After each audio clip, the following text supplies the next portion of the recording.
combattuti.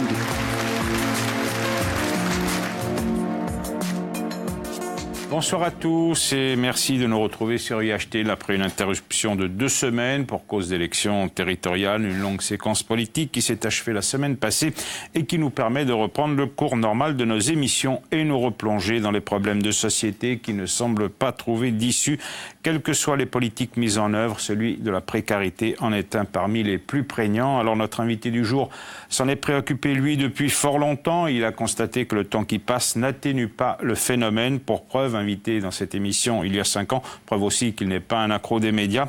On évalue aujourd'hui les précaires à 60 000, ils étaient 30 000 en 2012. François Pernin, bonsoir. Bonsoir. Et merci d'avoir accepté notre invitation. Vous êtes médecin et président de la Clé d'Io-Beaumont, la Clé qui est la coordination de lutte contre l'exclusion. Alors pour vous interroger ce soir, mes 2 fidèles confrères, Roger Antèche de Corse Matin, bonsoir Roger, bonsoir. Et Patrick Winchegwer de RCFM, bonsoir à vous Patrick. Alors commençons, si vous le voulez bien, par l'actualité, le scrutin territorial qui s'est déroulé dimanche dernier. On ne va pas vous faire commenter les résultats, mais juste un élément de cette élection, l'abstention. Elle est de plus en plus importante, notamment dans les quartiers défavorisés. Et parmi les raisons invoquées de cette abstention, il y a un phénomène de pauvreté, de marginalisation, voire d'exclusion. Il inciterait une partie de ceux qui sont dans cette situation à se désintéresser de la chose publique, de ce qui fait la société. Est-ce que vous partagez, vous, cette analyse ? Cette abstention record, elle est plurifactorielle. Et à mon niveau, j'ai noté 3 facteurs, dont certains pourraient vous contrarier, ce qui est malhabile en début d'émission, mais c'est comme ça. Premier facteur, un objectif atteint. Deuxième facteur, un renoncement au civisme. Troisième facteur, des caprices d'enfants gâtés. Un objectif atteint, c'est dans les mois qui ont précédé cette élection, on a pour certains diffusé un message de démotivation. On a dit aux gens, vous êtes lassés, vous avez voté beaucoup ces 2 dernières années, présidentielles, législatives, territoriales, municipales, 2 fois à Ajaccio, cantonales. Et puis là, c'est difficile, vous n'allez rien comprendre. Enfin, on a visé l'échec, on l'a atteint. On a démotivé les gens, ils ont été démotivés. Le renoncement au civisme, je citerai de mémoire une phrase d'un livre qui s'appelle « La France invisible », où on disait déjà il y a 10 ans, il s'installe un décalage entre la vie des citoyens et sa représentation dans le discours statistique et politique. Décalage entre la vie des citoyens et le discours statistique et politique. Quand vous vivez dans une maison insalubre, que la fin du mois commence le 15 au niveau de votre relevé bancaire, que vous ne mangez pas tout à fait à votre faim, que vos enfants ne sont pas au top, et que vous entendez que les statistiques vont mieux, que l'emploi va mieux, que si vous êtes pauvre, c'est de votre faute, que si vous êtes chômeur, trouvez un travail, et puis qu'on vous rabote 5 € sur une allocation, vous dites, mais qui c'est je suis, moi ? On ne parle pas de moi. Je suis un menteur, ma situation à moi, personne n'en parle, et c'est même l'inverse qu'on me raconte. Et ça, c'est de l'exclusion. Ça pourrait inciter à la révolte, ça. Et c'est l'effet contraire qui se produit. On se replie sur soi. Alors la révolte, je vais vous en parler tout à l'heure, elle couve. Mais on peut considérer aussi que le débat qui a présidé à cette campagne des territoriales pour ou contre l'indépendance, qui à un moment donné a été installée, était loin des préoccupations de cette population-là qui est restée à la maison. Oui, tout à fait. Je crois qu'un certain nombre de sujets qui ont été mis en avant n'étaient pas les sujets qui préoccupent en premier les gens. Et lorsque nous sommes intervenus comme aiguillons pour porter la précarité en premier, j'ai eu l'impression qu'on portait un problème qui préoccupait les gens. Mais je voudrais citer aussi la 3e raison qui me semble importante, c'est des caprices d'enfants gâtés. Quand on appartient à des associations humanitaires et puis qu'on est chirurgien, on a la chance de pouvoir partir dans des pays pauvres. Et quand on part dans des pays pauvres comme chirurgien, on arrive dans les zones les plus pauvres des pays pauvres. Et ces pays pauvres ne sont pas sans ressources, mais ils sont pauvres. Ils sont pauvres de leur politique, des tyrannies, des simulacres de démocratie, des corruptions évidentes. Et tous ces gens-là, de quoi ils rêvent ? Les armes à la main, ou par leur engagement citoyen, ou par leur passivité, ils rêvent de la démocratie, dont la fine pointe... Vous nous dites que nos pauvres ne savent pas qu'ils sont riches de cette démocratie-là ? Pas nos pauvres. Ce sont eux les enfants gâtés que vous pointez du doigt. Non. C'est pas ceux-là que je pointe. Dans les 45%, il n'y a pas que des pauvres. Dans ces pays-là, On rêve de démocratie. Le suffrage universel, c'est la pointe de la démocratie. Que des élections se tiennent au calendrier prévu, avec les règles prévues, qu'en cas de contestation, il y ait des recours possibles, que l'opposant ne soit pas emprisonné, torturé ou tué, quand après avoir parlé librement, on reste libre. C'est ça la démocratie. Et c'est un bien très fort. C'est une richesse qui ne parle pas des gens qui ont du mal à boucler la fin de mois. Ce n'est pas les pauvres dont je parle dans ces caprices-là. On est en train de lancer la brioche à la poubelle. Et qu'est-ce qui va arriver quand ça va diminuer comme ça ? On aura des parlementaires élus avec 15% des voix qui vont se dire le bon peuple ne vote plus. Regardez, il y a 60% d'abstention. Revenons au régime parlementaire. Faisons-nous élire tous les 10 ans. Ce que vous êtes en train de nous dire, c'est que, en gros, il y a eu 110 000, 120 000 abstentionnistes, c'est ça ? Il y en a au moins 60 000 qui n'avaient pas de bonne raison de ne pas se déplacer. C'est plurifactoriel. Mais ce luxe que l'on a de la démocratie souveraine, il est précieux et on peut le perdre. Alors je dis qu'on peut aller voter blanc, il faut décompter les votes blancs. Mais ne pas se déplacer parce qu'on est lassé, parce qu'on a mieux à faire, on est en train de jeter une brioche à la poubelle. Et croyez-moi, il y a beaucoup de pays qui nous regardent avec beaucoup d'envie. Alors la démocratie ne s'use que si on l'en sert pas, je crois. Hein. Vous y êtes intéressé. Vous avez notamment, avec la clé, envoyé un questionnaire à l'occasion de ces élections territoriales à l'ensemble des candidats. Votre projet de territoire pour réduire la pauvreté et la précarité, c'était son intitulé. Alors pourquoi ce questionnaire ? Et quelque part, ça signifie de votre part, de la part de la clé, que vous croyez encore que la politique peut changer les choses. Plus que tout. Alors on avait... C'est un discours qu'on n'a pas l'habitude d'entendre en général. Ah invitez-moi plus souvent. D'abord, ces lettres, on les envoie depuis 2001 à chaque élection, et certains d'entre nous se disaient, étaient aussi lassés, est-ce qu'il faut vraiment le faire ? Puis on a qu'on dit oui, et on a eu raison. Il y a 4 objectifs. Le premier, c'est déclarer de façon solennelle que la pauvreté est un problème politique majeur. Et en Corse, on n'a pas à rougir, ça l'est devenu. C'est un problème politique majeur parce qu'il touche un nombre de personnes extrêmement important, parce que dans ces personnes, il touche les jeunes, parce qu'il coûte extrêmement cher, et là on n'est pas dans l'émotion, parce qu'il abrège l'espérance de vie d'un certain nombre de gens, et puis puisqu'il est à la source d'une économie parallèle, c'est-à-dire d'une mafioisation progressive d'une société, et on a en face de chez nous des gens qui y sont, et on n'en sort plus. Deuxième raison, c'est qu'on vous laisse savoir si dans les programmes électoraux, les candidats avaient inscrit la pauvreté. Alors certains l'avaient inscrit, d'autres, on a bien l'impression que c'est comme la feuille d'impôt, les élèves, là il y avait une date butoir qui a été largement dépassée par certains, qui ont rédigé des choses au dernier moment. On a été utile. Troisième chose, on voulait donner aux électeurs qui sont intéressés par la question, et sans prendre parti sur les réponses, des critères objectifs de choix sur ce problème-là. Et puis enfin, on veut inscrire les acteurs associatifs comme des interlocuteurs crédibles lorsque les politiques vont se monter. Mais est-ce que dans les programmes, est-ce que c'est une ligne comme les autres, parmi d'autres certains parlaient, j'ai 50 propositions, j'en ai 60, donc j'en ai quelques-unes sur la pauvreté. Et puis l'élection passée, sitôt passée, c'est un sujet qui redevient courant, dont on ne se préoccupe pas davantage que les autres. Puisque pour prolonger la question, vous avez un peu de recul, vous avez envoyé ces premières lettres en 2001. Est-ce que les intentions sont suivies d'actes ? Oui, pour prendre l'exemple des municipales de 2001, c'était ça la première fois, on avait dit les familles de prisonniers sont obligées d'attendre dans l'abribus en face de la prison. Maintenant, il y a un local. On a dit, il y a des sans-domicile fixe à Ajaccio, il faut un abri de nuit. On l'a. Oui, on voit des progrès. À une échelle géologique, on aimerait que ça aille plus vite, mais on voit des progrès. Alors, vous disiez, est-ce que ce mot est dilué ? Est-ce qu'il y a des lignes ? Est-ce qu'il y a des programmes ? Ça dépend des listes. Il y a des grosses listes qui travaillent depuis fort longtemps et qui ont des programmes. Il y a des listes certaines ont disparu. Je pense notamment, c'était le cœur des programmes pour les listes de gauche, communistes, insoumis. Bon, ils ne sont plus représentés dans l'Assemblée territoriale, quoi. Mais c'est au cœur de programmes d'autres. On vit une révolution politique sous nos yeux, et en Corse, on avance sur le reste de la France, mais on vit un changement politique énorme et pacifique, contrairement à 68.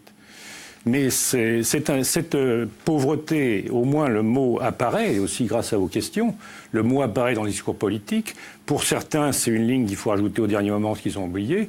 Pour d'autres, c'est un sujet important. Pour d'autres, ça devient un programme. Et le petit aiguillon qu'on est, il est un petit peu pour quelque chose. Tous ne vous ont pas répondu. Il y avait cette fois-ci 7 listes, on a reçu 6 réponses. Alors, on n'est pas parfait, on s'est peut-être trompé sur le plan technique, parce que trouver des adresses mail, c'est pas toujours facile. Et puis, c'est un gros travail. Quand on a une équipe toute neuve, qui n'est pas rodée, vous savez, c'est pas la tête de liste qui régit le programme, hein, c'est des tas de gens derrière et qui sont compétents, hyper compétents. Alors, cette liste, pour ne pas la nommer, c'est celle du Front National, on ne leur en veut pas. On sait bien que c'est pas facile. Et puis, les 6 autres listes nous ont répondu. On les a publiées sur notre site, on a fait la synthèse pour les 4 listes restantes, et on s'est bien sûr abstenu de tout jugement. Parce que ce n'est pas notre rôle. Nous sommes des associations, on est apolitiques dans nos associations. Il y a des gens qui croient en Dieu et qui n'y croient pas. Il y a des gens qui votent à droite, qui votent à gauche, qui votent au milieu. Il y en a même qui s'abstiennent, peut-être. J'irai leur tirer les oreilles. Mais notre politique, c'est pas celle-là. On a un objectif commun qui est de faire reculer la pauvreté. Le politique est un intermédiaire entre nous et cet objectif. Et on s'adapte, quel que soit l'intermédiaire. Quand les communistes et les insoumis vous répondent que les causes régionales ne sont pas détachables des causes nationales, vous partagez ce point de vue, cette analyse? Et même mondiale. Je crois que les titres des journaux de ces dernières semaines... C'est pas une façon de se défausser aussi? On va en parler, dans une question complexe. Et si on ne le comprend pas, on ne comprend pas ce qui se passe. La complexité, c'est avoir une utopie, une vision, un objectif, faire reculer la pauvreté, et de l'autre côté, des actions de base. Alors quand quelqu'un déboule là-dedans et n'a pas compris, on vous dit « mais votre rêve, là, vous ne l'atteindrez jamais ». Puis un autre arrive, votre action, là, vous croyez vraiment que vous allez y arriver? Dans la complexité, on tient les deux bouts. On tient les deux bouts. Alors de dire d'un côté qu'il y a des causes nationales, mondiales, c'est vrai, et que de l'autre, on va faire du tri des déchets, c'est une action possible. Alors je le disais dans la présentation, la précarité ne cesse de croître. Elle a connu un développement incessant depuis 5 ans. Une étude de l'INSEE vient encore de le confirmer. Je rappelle brièvement quelques chiffres pour ce qui concerne la Corse. 60 000 précaires, 20,3% de la population qui vit sous le seuil de pauvreté. 1 personne sur 4 dans cette situation en zone rurale. Quant au chômage, avec 22 670 demandeurs d'emploi, il a augmenté de 2,4% sur un an. Alors vous êtes en contact avec les réalités. J'imagine que vous confirmez parfaitement cette croissance de la pauvreté.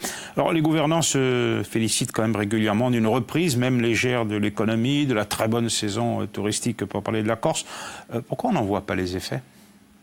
C'est la phrase que j'ai citée tout à l'heure, ce décalage entre le discours statistique et les effets sur le terrain.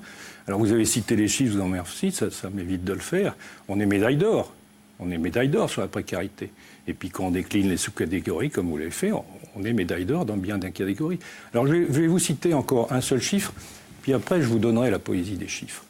Ce chiffre, c'est le suivant. C'est une jeune femme à la périphérie d'une grande surface d'Ajaccio et qui pleure en silence. Personne ne la remarque, on ne la calcule pas, on passe devant. Et puis une femme, celle qui m'a raconté cette histoire, s'arrête et lui demande « Madame, pourquoi est-ce que vous pleurez ?»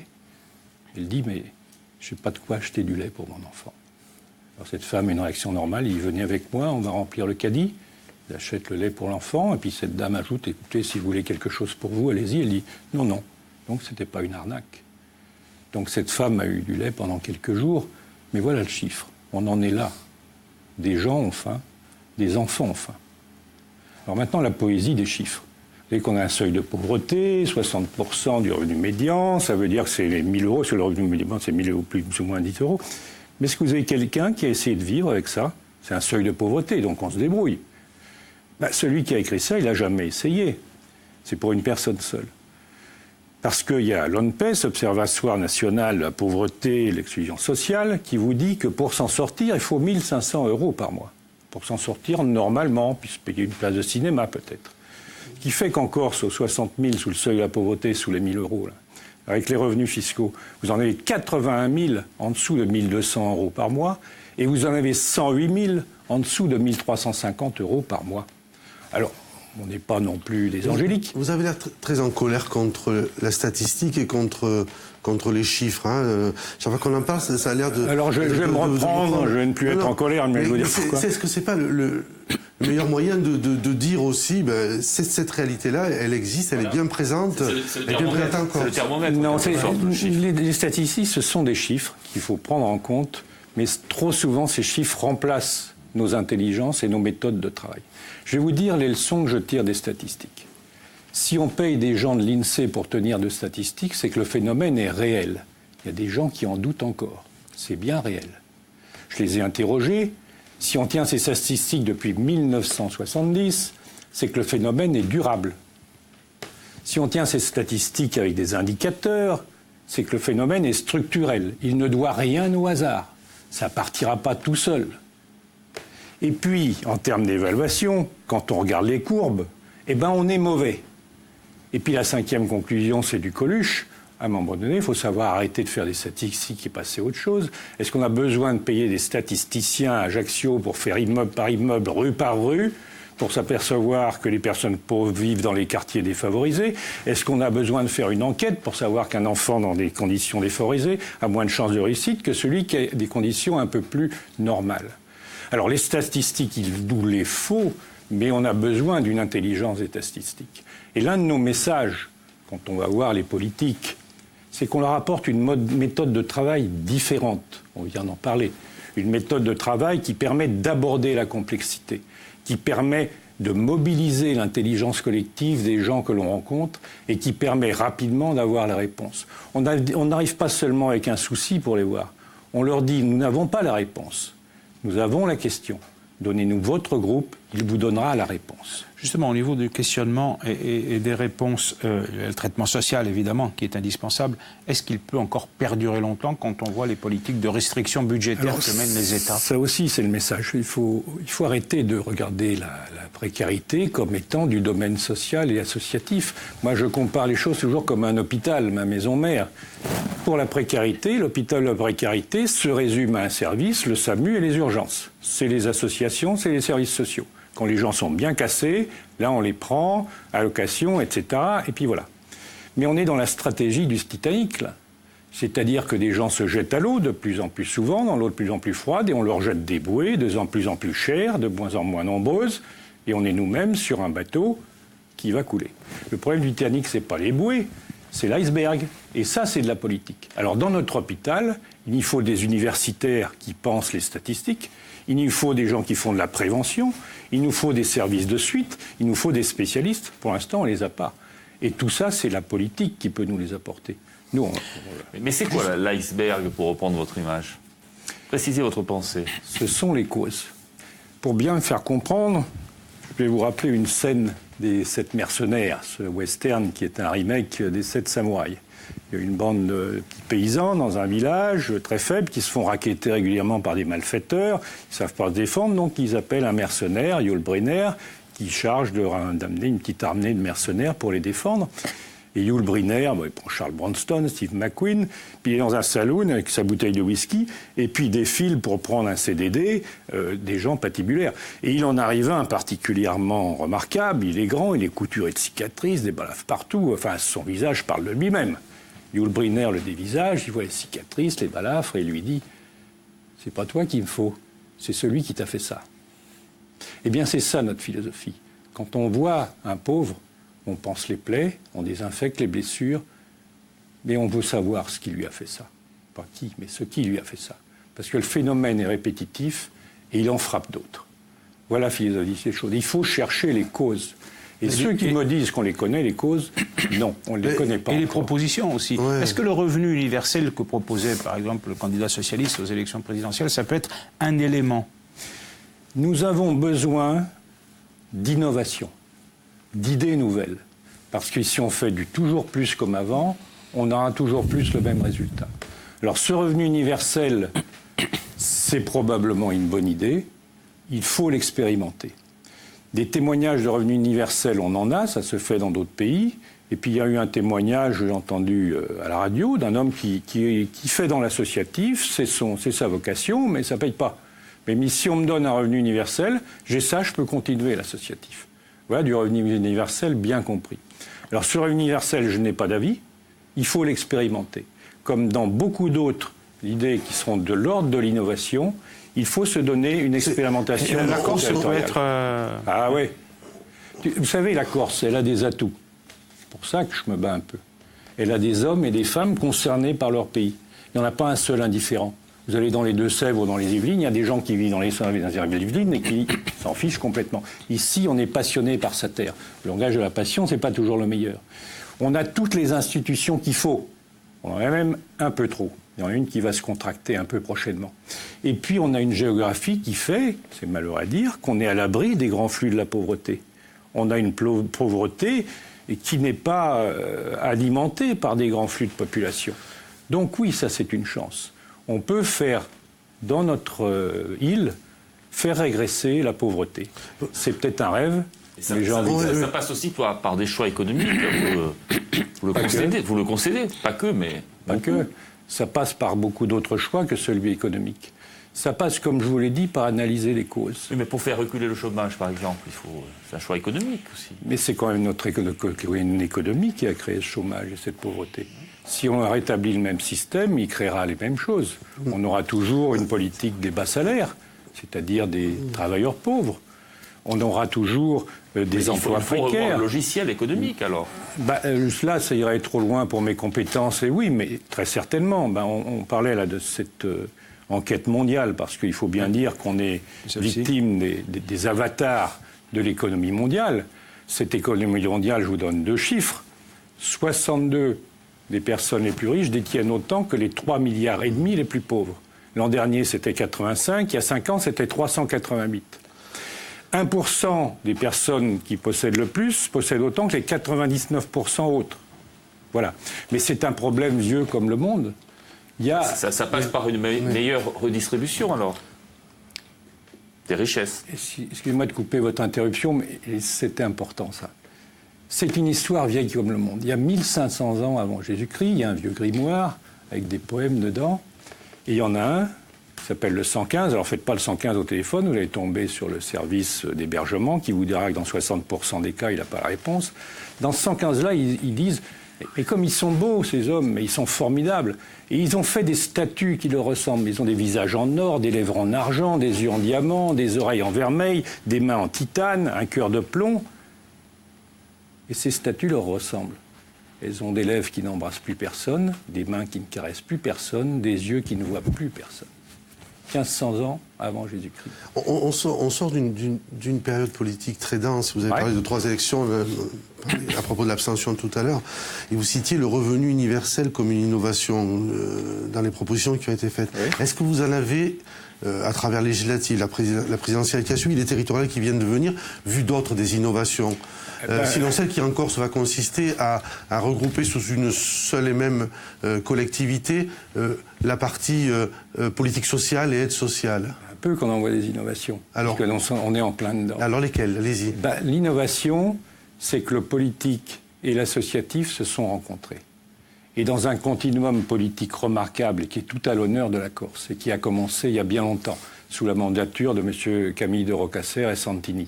Grâce à un autre médecin, un gastro-entérologue, qui fait aussi un peu de politique, qui s'appelle Edmond Siméone, je crois, et qui a mis le pied dans la porte.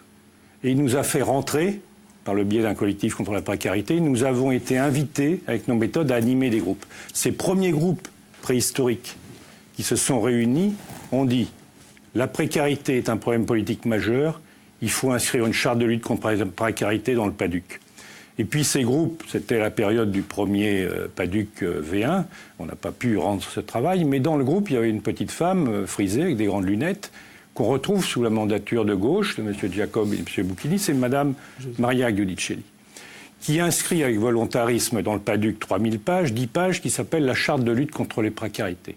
Le PADUC, c'est les zones sensibles, c'est l'espace fragile, c'est l'espace du trait. Et bien dans ces 10 pages, on dit que l'espace fragile, c'est l'homme, les zones sensibles, c'est l'enfant, l'épaisseur du trait, c'est la dignité.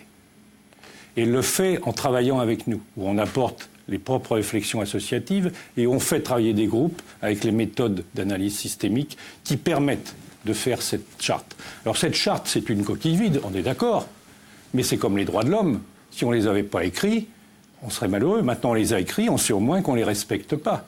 Ben, cette charte de lutte contre la précarité, elle fait rentrer officiellement en politique en Corse la pauvreté, et elle en fait un problème politique majeur. Ouais. Et puis tout s'est accéléré avec la mandature nationaliste, où, contrairement à nos habitudes, on a été appelé dès les premiers jours à venir rencontrer d'abord M. Talabonne.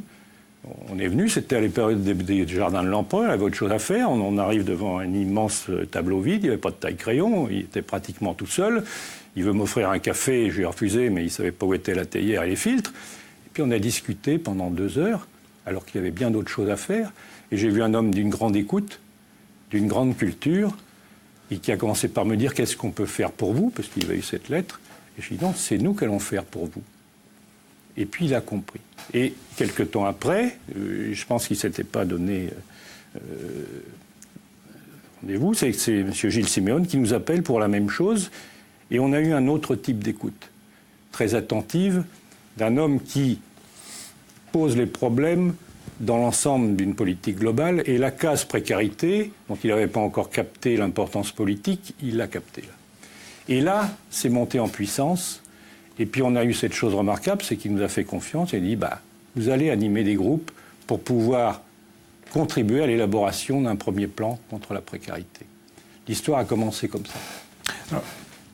Alors, je peux continuer là-dessus, mais... Justement, sur le domaine de la précarité, il est vaste en Corse aujourd'hui. Où est-ce que vous situez la principale urgence ? Alors, les urgences sont évidentes. C'est le logement, c'est la santé. Et je placerai maintenant la vie associative qui est grandement en danger. Ça, c'est sûr. Ensuite, des usines à fabriquer la précarité qui sont le décrochage scolaire et le dysfonctionnement de notre formation. Voilà les principales urgences, c'est sûr. Mais ces urgences, il faut les traiter, mais les traiter en réfléchissant et pas dans l'affolement. Et d'ailleurs, à la suite du premier plan contre la précarité, on n'avait pas tout lu, on avait fourni toute la matière première, et puis il y a une personne remarquable dans l'équipe qui est la chef de cabinet qui a fait le boulot. Puis à la fin, on s'aperçoit que dans 3 mois, on va sortir quelque chose sur le logement, la formation, la jeunesse, la santé, et puis l'emploi. Bon, on apprend ça, et puis comme ça avait bien marché, on se remet au boulot. Et là, on a la chance d'animer, avec toute la légitimité politique, des groupes à Bastia, à Ajaccio, à Corté, et des groupes nouveaux pour nous, parce qu'on travaille toujours avec des assistantes sociales. Là, on a travaillé avec des petits patrons, des syndicalistes, des bailleurs sociaux.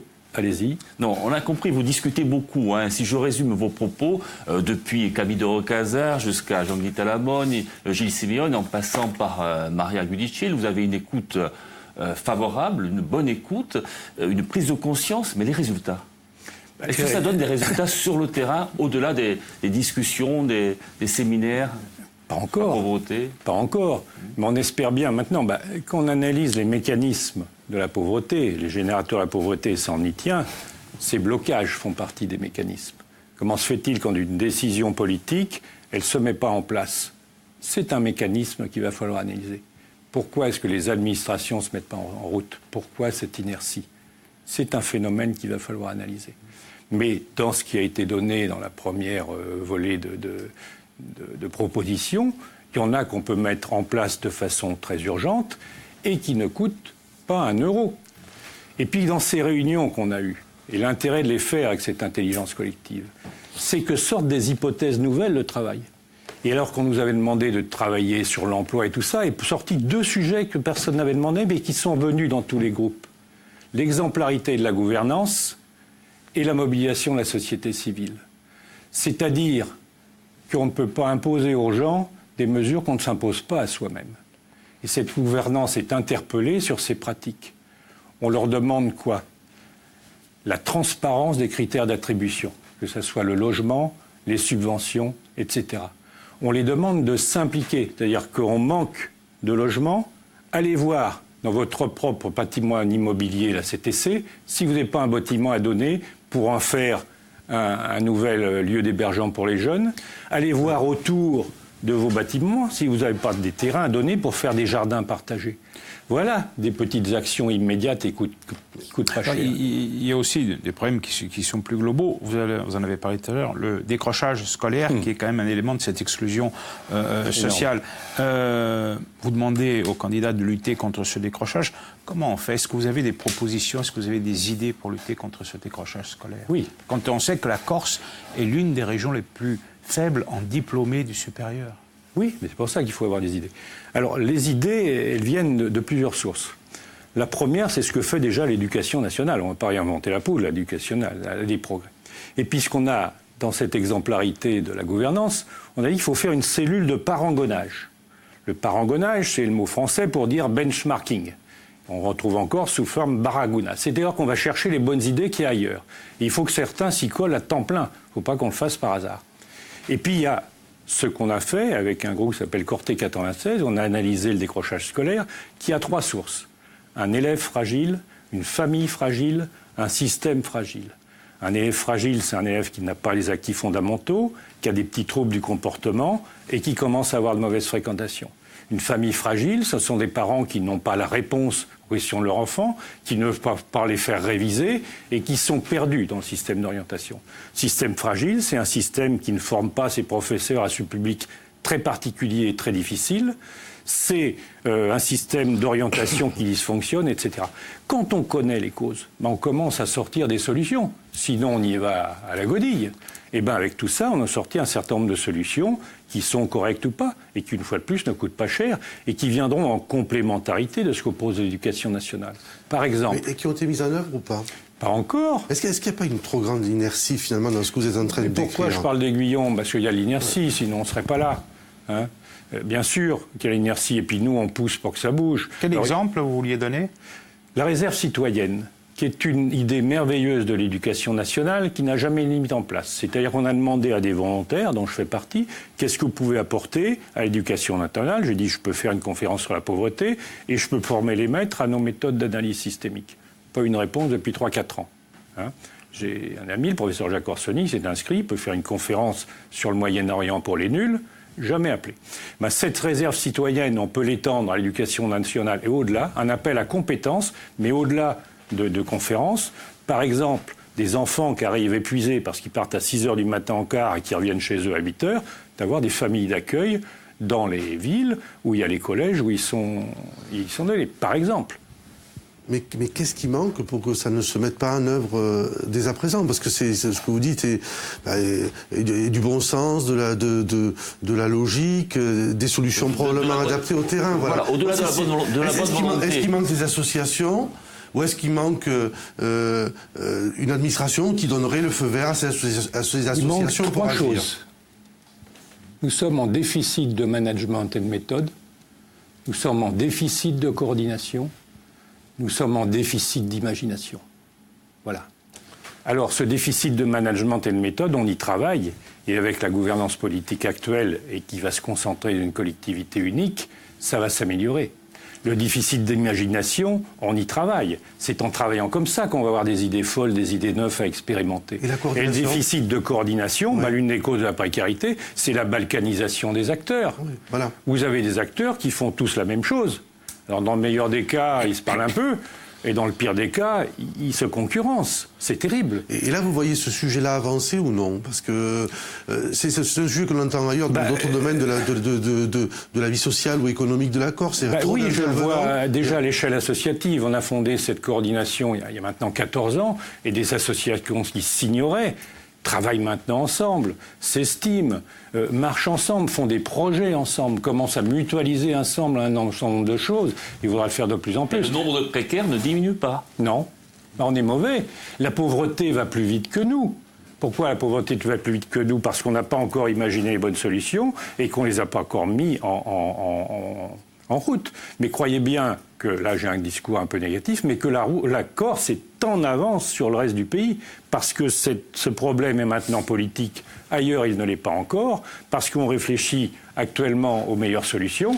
Puis j'espère que la prochaine mandature va en mettre un certain nombre en route et continuer à analyser les causes. Non, il y a un aspect parmi d'autres de cette précarité, c'est le renoncement aux soins. Il ne concerne pas que les personnes qui sont en voie d'exclusion. Alors, la CMU, qui est devenue Puma, je crois, depuis, existe. Est-ce qu'elle est insuffisante selon vous ? Est-ce qu'il faut l'étendre beaucoup plus à d'autres publics ? Alors, le renoncement aux soins, au temps béni, on avait une médecine à 2 vitesses. Il y a les gens en première, les gens en troisième, mais ils avançaient. Maintenant, on a une 3e vitesse. Il y a des gens qui ont embrayé la marche arrière, très clairement. Des gens dont l'espérance de vie recule, très clairement. Le renoncement aux soins, c'est quoi ? C'est une femme. monoparentale, qui a 2 enfants à la maison. Il y en a un qui a 40, l'autre qui est petit, qu'on ne peut pas laisser tout seul. Elle fait le choix de rester à la maison. Si ce jour-là, la fièvre, c'était une méningite, mauvaise pioche. Si ce jour-là, la toux, c'était une crise d'asthme, mauvaise pioche. Si ce jour-là, la crise d'épilepsie habituelle, elle s'est terminée par un coup de tête sur le bord du lit avec un hématome extradural, mauvaise pioche. La pauvreté, ça tue. Et ça tue de 5 façons différentes. Ça tue par suicide. On n'est pas pauvre dans un truc insalubre sans un jour péter un plomb. On meurt de meurtre. Et on voit tous les ans un meurtre dû aux addictions, à l'alcoolisme. On meurt de maladie par renoncement aux soins, ou bien les médecins sont mauvais. Si les médecins ne soignent pas et qu'on vit aussi bien, il faut qu'on disparaisse. On meurt d'accidents domestiques. On ne peut pas être pauvre, avoir chauffe-eau dans les normes. Les intoxications à l'oxyde de carbone, c'est pas n'importe qui. Les voitures pourries qui tombent dans un ravin. Et puis, il y a une mort merveilleuse, c'est la disparition. Nous, il y a des gens, des ASF, qu'on a placés dans un hôpital, puis 2 jours après, on ne les voyait plus, ils sont ailleurs. Puis 2 ans après, on trouve un crâne le long d'une plage, un fémur le long d'une rivière. Dans les hypothèses de recherche pour la police, ouais, ça peut être lui. Les pauvres meurent plus vite que nous. Un SDF, qui est une forme extrême de la pauvreté, s'il est depuis 10 ans dans la rue, il meurt à l'âge de 50 ans. 50 ans, 30 ans de moins que quelqu'un de normal. Un SDF malade psychiatrique, il meurt à 36 ans. C'est le Tchad. Alors que l'espérance de vie actuelle était 80 ans. Ça tue la pauvreté, objectivement. Et comment alors, on renoncement aux soins. Voilà, renoncement aux soins. Le renoncement aux soins, il a été étudié par une étude financée par la CTC et l'ARS, et cette étude, ils ont dit, on veut du qualitatif, on veut plus du statistique, on veut du systémique. Et cette étude, on l'a menée, mais dans un autre cadre que l'associatif, avec ces méthodes-là. Qu'est-ce qu'on apprend? Qu'il y a bien sûr des freins financiers, bien sûr, mais ils sont de tous ordres, ces freins financiers. Il y a des freins au niveau de la mobilité. Il y a des freins au niveau de l'accessibilité, de la compréhension, dont la merveilleuse dématérialisation des démarches. Puis il y a des freins culturels, des freins familiaux et autres. Alors, une fois qu'on connaît ces causes, et c'était l'intérêt de cette étude, qui était simplement sur les causes, celui qui menait ça, il a dit il faut qu'on file aux solutions tout de suite. Donc, on a été chercher les solutions, et on en a un certain nombre qui, comme d'habitude, à 80%, ne coûtent pas cher. Un exemple d'expérimentation et d'innovation et qui a été expérimenté ailleurs, c'est le bus santé. On sait très bien qu'il y a de moins en moins de médecins dans nos campagnes. Eh bien, on fait un bus santé où dedans il y a un médecin, une infirmière et des moyens diagnostiques importants et on déboule dans les villages régulièrement. Mais le système de CMU, est-ce qu'il est suffisant aujourd'hui ? Il est... Non, parce qu'à côté du renoncement aux soins, vous avez des renoncements aux droits. Le renoncement aux soins, parce que les gens n'ont pas d'argent pour se soigner. Alors, même si on a la CMU, il faut faire l'avance. Il y a des gens, ça paraît ridicule, 10-15 euros, enfin, non. Il y a des gens qui ont un reste à vivre, d'après les études du Secours populaire. Le reste à vivre, c'est-à-dire ce qui vous reste pour vivre dans la journée, une fois que vous avez tout dépensé, ce qu'il faut dépenser. Il y a des gens, 7%, qui ont un reste à vivre négatif ou nul. C'est-à-dire que la poche, c'est pas une poche, c'est un trou. Il y a des gens qui ont un reste à vivre de 50 centimes à 3 euros, 20%. Et l'autre de 3 à 7 euros. Je vais vous raconter une histoire de reste à vivre, ce que ça veut dire. J'étais place Mur avec mon petit-fils, il y a des structures gonflables pour aller jouer, on paye 2 euros le quart d'heure, vas-y petit, et il y en a d'autres. Puis derrière moi, il y a une femme qui retenait son enfant, disait « Non chérie, je t'assure, on ne peut pas le faire. Je t'assure, on ne peut pas y aller. » Puis l'enfant échappe à sa mère, il se retrouve dans le groupe des enfants, dans la salle d'attente, dans le petit truc d'attente, et puis sa maman va le rechercher. Il dit tout bas « Non chérie », l'enfant se met à pleurer, et puis on le ramène. Voilà ce que c'est le reste à vivre. 2 euros, on bascule. Mais il y a des gens qui craquent. La mode, les chaussures pétrole, le slip diesel et tout le reste, on est stigmatisé quand on ne l'a pas. Et dans la cour d'école, si les parents craquent, ils se retrouvent surendettés. Voilà ce que c'est qu'un reste à vivre insuffisant. Et voilà ce que c'est que d'être pauvre. C'est être aux vitrines dans les rues, mais on ne peut pas rentrer dans la boutique.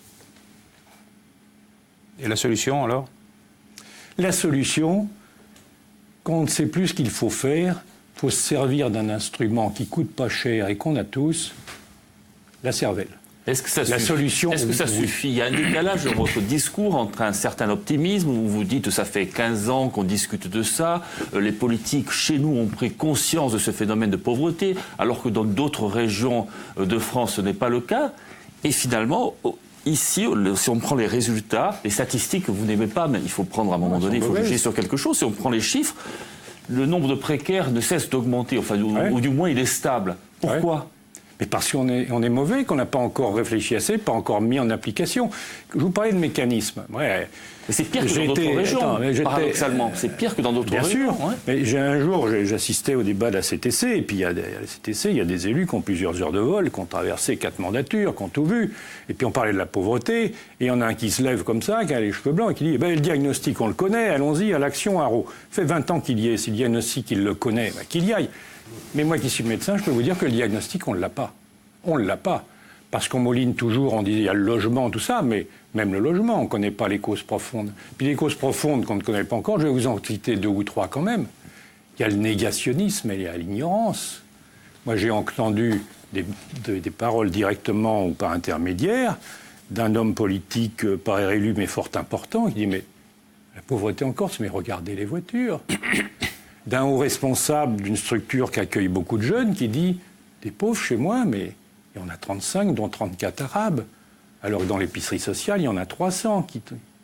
Et d'autres qui disent, mais 500 € par mois. Mais moi, à l'heure, je me débrouillais très bien et je trouvais du travail. Quand on est dans ce négationnisme, on part de très loin. Si cette cause-là, on ne la dépiste pas et qui est facile à traiter, il faut mettre la lumière, on n'avancera pas. Une autre cause, qui est difficile à manier, parce qu'on va employer des termes tabous, c'est ce que Hannah Arendt appelait la banalisation du mal. Hannah Arendt, juive, journaliste, philosophe, est envoyée en 60 au procès d'Eichmann à Jérusalem. Eichmann, le sponsor absolu, celui qui a organisé froidement le massacre des Juifs et de d'autres personnes. Et puis Hannah Arendt, en voyant cet homme, elle dit finalement, c'est pas un monstre, c'est un homme banal, comme nous, il a appliqué les règles, il n'est pas intelligent, il n'a pas été voir les clients qu'il traitait. Alors c'est un cas de mal absolu. Mais cette banalisation du mal, elle se décline dans d'autres domaines. Il ne faut pas comparer, c'est là où j'emploie des termes où c'est toujours très chaud de dire juif, bon, mais il ne faut pas avoir peur des tabous. Eh bien, elle se décline ailleurs et qu'on a des bureaucraties qui traitent des dossiers au lieu de traiter des hommes, qui ferment le bureau quand les gens arrivent, qui reçoivent mal à leur guichet les gens, qui découpent en rondelles les gens qui doivent dire 10 fois leur histoire pour avoir 10 allocations, et c'est une source d'exclusion, c'est la banalisation du mal. Alors, la dernière demande de votre questionnaire que vous avez envoyé aux élus porte sur la Corse, terre d'accueil pour les migrants. C'est la question la plus sensible. Pourquoi est-ce que vous l'avez intégré à ce document ? Parce que c'est un problème réel. Et comme la pauvreté, nous écopons des conséquences d'un drame qui a d'autres origines et dont on ne se préoccupe pas. Avec le traitement de l'accueil des migrants, c'est de rétablir la paix dans ces pays-là, une guerre qu'on a nous-mêmes parfois fomentée historiquement. On a semé le trouble en Libye, c'est pas les autres. On leur vend des armes. Voilà. Bon, il faut quand même traiter ça, rétablir la paix, une forme de démocratie pour que ces gens-là ne partent plus de chez eux. Ils restent. Mais le problème des migrants, il est explosif, et les réponses ont été très diverses. Mais je dis, moi, qu'on ne peut pas tenir d'une main le drapeau de Corse sans le regarder. Ce drapeau, il est blanc, avec un profil, et ce profil, il n'en a rien de caucasien, qui est plutôt négroïde. On ne peut pas tenir d'une main ce drapeau et repousser de l'autre un migrant. Puis quand on a le drapeau français en main, et on peut avoir les deux, moi ça ne me gêne pas. Ce drapeau français, il a 3 couleurs et 3 valeurs. Les 2 premières, on les connaît, liberté, égalité, et la 3e, on n'ose pas la dire, la fraternité. C'est une déclinaison du mot amour et ça fait peur. Cette fraternité, s'il n'est pas dans l'égalité, on aura un égalitarisme, pas une égalité qui prend en compte des différences. Si cette fraternité, elle n'infiltre pas la liberté, on aura des cloisonnements de précarés et la liberté du renard libre dans le Pouilly est libre. Ce drapeau français, on ne peut pas le tenir de main et repousser le migrant de l'autre. Et qu'est-ce que vous pensez des réponses ? Une seule liste, on ne va pas les citer, a dit qu'il était du devoir de la Corse d'accueillir les migrants. Les autres ont toutes émis des réserves. Non. Il y en a une qui n'a pas répondu, c'est notre Front National, qui a couru 50... du deuxième tour. Au deuxième tour. Au premier tour, il y en avait 3 et 3. Au premier tour. Là, on a Gilles Siméone qui dit oui, il faut accueillir les migrants, et les 3 autres, avec des termes choisis, qui disent non, on n'a pas les infrastructures, on n'est pas là pour accueillir toute la misère du monde. Mais qu'est-ce que c'est que ce discours-là ? Qu'est-ce que c'est que ce discours ? D'autant que le problème ne se pose pas, personne ne tape à la porte. Mais il ne se pose pas parce que c'est la plus grande honte que la Corse connaisse actuellement et que personne n'a relevé, ni un homme politique, ni une autorité morale, ni une autorité religieuse. Lorsqu'on a eu ce grand coup d'émotion avec cette photo du petit Syrien sur la plage que nous on attendait depuis des années, mais tout d'un coup, grand coup d'émotion de politique. Ils ont dit on va accueillir des migrants. Puis après ils sont revenus, ils ont fermé la porte sur certains doigts. Puis après on a dit on va accueillir 30 000 en 2 ans. C'est-à-dire, c'est pas ce qui arrive tous les mois. On parle au niveau national. Hein. Oui, au niveau national. Et c'est 100 000 tous les ans, on va dire, c'est tout le monde, sauf l'Île-de-France, parce qu'on y a trop, et la Corse. Et pourquoi la Corse? Parce qu'on est raciste, parce que quand ils vont arriver, on va les déchiqueter et les manger. Et personne n'a relevé cette honte-là. Personne. Non, ça a été relevé à l'époque. Pas beaucoup. Et on n'a jamais manifesté. Alors, vous savez, quand il y a un drame comme celui-là... On a une famille, en fait, de Syriens, c'était à Belgodère. Je vais vous le dire, il y a 3 petites bougies en Corse. Il y a 3 petites bougies en Corse, très frêles. Et quand nos enfants nous demanderont des comptes, on va aller chercher les résistants. Et bien, quand il y a eu la grand-messe préfectorale qui s'est vite terminée, il y a quelqu'un, je ne sais pas qui a dit « J'ai quelque chose à Bonifacio pour vous ». On n'a pas donné suite. Il y a Félix Aquavive qui a dit « J'ai quelque chose » et puis on a dit « Ça ne va pas ». Et puis on a des résistants à Belgodère. Il y a un maire, des associations et des citoyens qui accueillent une famille avec 3 enfants, qui la logent et qui lui donnent les droits. Et c'est un gros boulot et c'est pas forcément populaire. Parce que même nous, associations, on n'est pas brillants. Et pourquoi on n'est pas brillants? Parce que c'est une situation difficilement tenable, parce qu'on n'a pas de politique de la pauvreté, dans laquelle on a une politique pour les pauvres d'ici et une bulle pour les migrants. Quand un migrant arrive, je vais terminer, quand un migrant arrive, qu'on lui donne une maison dans les 2 jours, tout à fait normal que quelqu'un vienne nous interpeller en disant « Moi, j'en attends un depuis 6 ans, vous en attendez un depuis 2 jours, vous voulez trouver du boulot, j'en attends un depuis 5 ans, vous y trouvez les allocs avec mes impôts ?» Il faut savoir répondre à ça. C'est difficile à gérer. C'est très difficile à gérer, mais pour le gérer, c'est ce qu'il faut, c'est du courage. Il est loin. Ce que je voudrais, c'est que ce courage nous soit légitimé par le politique, qui orchestre tout ce qu'il faut pour accueillir des migrants. Et si on fait la division, c'est pas toute la misère du monde qu'on va accueillir. Enfin, ça va être 20, 25 migrants. Alors qu'on a 3 millions de touristes tous les... Il est loin le temps où des bateaux de migrants arriveront sur nos côtes et quelle sera alors notre réaction si on est confronté, comme d'autres îles de Méditerranée, à ce problème-là. C'est arrivé une fois. À Bonifacio, il n'y a pas si longtemps que ça, d'ailleurs, il y a quelques années. Je veux dire qu'il y a 100 ans, les migrants, c'était nous, et particulièrement en Corse. On est trop pauvres, on a été chercher le travail et la richesse ailleurs. Bon. Alors, ces migrants, la migration climatique, etc., ça existe. Et on a la chance d'être ni italien, ni grec, je ne sais pas comment ils font, et puis on les laisse se débrouiller, ceux-là. On les laisse se débrouiller. Alors, quand ça ira chez nous, il faudra le prendre en compte, le problème, mais comme je vous l'ai dit, on hérite d'une situation qui, en amont, a des causes et qu'on ne traite pas et qu'on même on attise. Mais il n'empêche que pour l'honneur de la Corse, il faut accueillir des migrants. Donnons-nous un chiffre de 20-25, j'ajouterais que c'est du gagnant-gagnant. Imaginez que ces migrants qui ne sont pas en djellaba, déchirés, couverts de sang, c'est pas Daesh qu'on accueille. Des gens qui sont même filtrés. Imaginez que ces migrants, l'homme soit médecin et qu'il soit dans un village et qu'on fasse l'équivalence des diplômes. Imaginez, parce que ça arrive toujours, qu'il parle 3 langues, français, anglais, arabe, et qu'on commence à apprendre aux gamins à apprendre la langue. Imaginez que ces 3 gamins permettent de ne pas fermer l'école du village. C'est du gagnant-gagnant. Et après, un qui dit qu'on va accueillir toute la misère du monde, il va les marier en tant que mère, une belle Syrienne avec un beau Corse. Et puis voilà comment ça va se passer. Il nous reste à peine 3 minutes d'émission. Déjà ? Il y a eu de contradicteurs aujourd'hui. Juste un dernier mot. Vous êtes médecin. On va évoquer très rapidement la situation des hôpitaux. 2 crises, 2 conflits sociaux importants. L'hôpital de Bastia, l'hôpital de Castellucci. Visiblement des solutions provisoires. Est-ce qu'il y a une solution pérenne pour ces établissements ? Là aussi, il faut beaucoup de courage. On sait qu'on a des déficits structurels. Beaucoup d'argent aussi. Je ne connais pas d'hôpitaux qui soient bénéficiaires, mais les nôtres sont vraiment dans la partie droite de la courbe de Gauss, c'est terrible. Et il y a une absence de courage de l'État qui nous envoie très régulièrement de l'IGAS, qui ont tous les moyens de savoir ce qui se passe, où sont les coulages, où sont les vrais déficits, et on ne le sait jamais. Et tant qu'on ne le saura pas, ça va continuer. Et directeur d'hôpital en Corse, il faut être très courageux.